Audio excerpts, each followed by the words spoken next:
A month after Maggie disappeared, her best friend Lucas couldn't let it go. He refused to believe she was just gone. He'd heard the whispers around town, how people claimed to hear her name coming from Briar Estate at night. He needed answers. Late one night, Lucas grabbed his dad's flashlight and a crowbar. "I'm bringing her home," he muttered, stepping through the broken gate. The mansion loomed ahead, darker and more menacing than he remembered.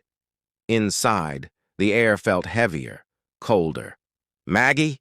he called out, his voice trembling. His flashlight flickered, and for a split second he swore he saw a figure dart across the grand hall. The whispers started almost immediately. "Lucas, leave!" He froze. That voice, it sounded like Maggie. "Maggie, it's me! Where are you?" he yelled. The whispers grew louder, overlapping. "Help! Run! Stay! Lucas!"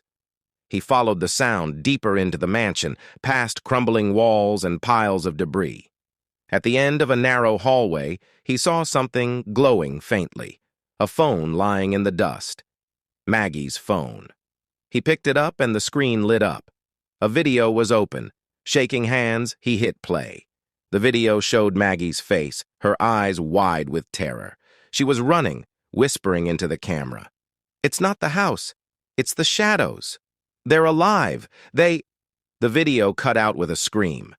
Suddenly, Lucas felt a hand on his shoulder. He spun around, expecting Maggie. Instead, it was a shadow, a tall, twisting form with hollow eyes that burned like embers.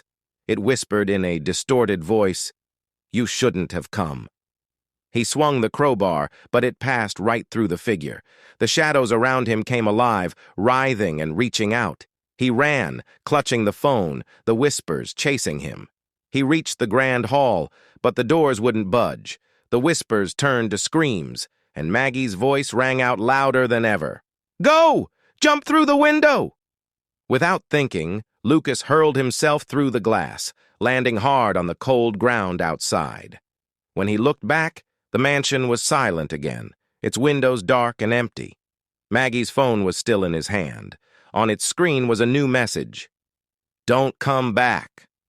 Lucas never spoke about that night, but the whispers in Briar Estate grew louder after that, and now some swear they hear two names in the wind, Maggie, Lucas,